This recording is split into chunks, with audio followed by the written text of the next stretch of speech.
Bonjour à tous, ravi de retrouver sur canalturf.com. Nous allons évoquer le programme dominical de ce 30 mai. Nous commencerons par la réunion principale, où se disputera notamment sur l'hippodrome de Paris-Longchamp le Quintet Plus prix de l'Orangerie, mais également le toujours très attendu prix d'Ispahan. Il s'agira d'un groupe 1, cinquième course du programme. Ensuite, j'aurai des informations à vous transmettre en réunion 3 à Cavaillon, où j'ai pu m'entretenir notamment avec Richard Goutte, qui aura plusieurs partants. Et nous terminerons avec la réunion 5 sur l'hippodrome de Reims où j'ai ciblé les 6e et 7e courses. On commence par le Quintet, prix de l'Orangerie, 1300 mètres à parcourir sur le gazon en ce dimanche 30 mai. J'en profite également pour vous signaler que si ce programme vous convient, qu'il faut le liker, le partager, comme vous en avez pris l'habitude désormais. Concernant ce quintet, j'aime beaucoup le numéro 9, Elusive Foot, qui compte déjà 4 places en 5 catégories et qui s'est classé deuxième d'un quintet de même facture disputé en début de mois sur cette piste de Paris-Longchamp. On lui posera le numéro 2, Simply Striking, lui aussi confirmé dans les handicaps de ce genre et troisième de ce même handicap préférence disputé sur cette piste sur 1400 mètres en début de mois. Et le numéro 1, Dark American, qui lui compte déjà 2 victoires et 9 places en 20 quintets courus et qui avait conclu 5e de ce même grand handicap disputé à Paris-Longchamp le 2 mai. Donc on prend les mêmes, le 9, le 2 et le 1, qui me semble en mesure de se tailler la part du lion. Je le reposerai au numéro 4, Mutrafort, autre cheval confirmé dans les quintets. Il va prendre part à son 20e événement. Il compte déjà une victoire et 11 places. Un cheval qu'on a l'habitude de voir sur 1200 mètres. Les 1300 mètres ne seront pas un souci. Le cheval vient de se classer 4e d'une course à condition pour sa course de rentrée. Il revient ici dans les handicaps avec une bonne chance. Attention également au numéro 5 de Weil, qui n'a pas fait sa valeur. Il vaut mieux que ne l'indique son dernier classement dans un handicap dernièrement à Chantilly. Le cheval, n'oubliez pas qu'en début de carrière, il affrontait de bons lots. Il s'était notamment classé deuxième d'un groupe 2 à l'âge de 2 ans à Maison Lafitte. À mon avis, il faut le reprendre. J'ai également retenu le numéro 11, Kubo, le 16, J'aurais dû, et le numéro 6, Barakattle. Ces trois-là se connaissent bien, ils ont été affichés respectivement 3e, 4e et 5e d'un quintet disputé le 8 mai sur l'hippodrome de Lyon-Pareilly. Il me semble aussi compétitif pour l'obtention des places. En canon partant, on citera le numéro 15, Léonio, ce qui donne un résumé chiffré suivant pour ce quintet, 9, 2, As, 4, devant le 5, le 11, le 16 et le 6. La suite du programme, on va se focaliser sur les temps forts de cette réunion du dimanche, avec dans le prix du Palais Royal, groupe 3, la présence du 401 du Heil, qui compte déjà 7 succès en 13 courses courues. C'est un cheval qui vient de s'adjuger le prix du Muguet, une épreuve de groupe 2 disputée à Saint-Cloud. Confirmation logiquement attendue. Je lui poserai le numéro 3, Mariana Foot. Mariana Foot, c'est également un habitué du succès. Le cheval compte 12 victoires en 19 courses courues. Il n'a pas connu la défaite lors de ses 6 derniers parcours. Le match avec Duel s'annonce palpitant, 401, 403. On peut le reposer numéro 7, c'est Go Atletico, le seul 3 ans au départ de cette course.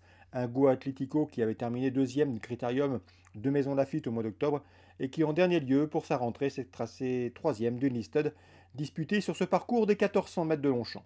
Donc mes préférences pour ce prix du Palais Royal, 401 Duel, le 3 Mariana Foot et le numéro 7 Go Atletico. On arrive au prix d'Ispahan. Dans ce groupe 1, j'aime beaucoup deux Hongres de 6 ans, le 1 The Revenant, 10 victoires, 15 courses. Le cheval va courir pour la première fois sur 1850 mètres. Mais vu le style de son dernier succès, il devrait pouvoir jouer les premiers rôles de ses derniers succès, puisque c'est un cheval qui ici trouve l'occasion de s'imposer. C'est un cheval qui apprécie également le terrain lourd, sachez-le. On peut lui poser le 505 Scality, qui lui affiche 14 succès en 19 courses courues. Il vient de survoler le prix d'Harcourt, une épreuve de groupe 2 disputée le mois dernier à Paris-Longchamp. Ces deux-là s'annoncent redoutables, a fortiori, si le terrain venait à s'assouplir. 501, 505. Dans cette épreuve, on peut logiquement le reposer le numéro 3, Victor Le de Rome, un double lauréat de groupe 1 en début de carrière. Il avait gagné groupe 1 en 2019, groupe 1 également l'an dernier. Il vient de se classer troisième du prix du Muguet en dernier lieu, le 1er mai, où il devançait The Revenant. À mon avis, si le terrain vient à s'assouplir, The Revenant peut prendre sa revanche. 501, 505, 503.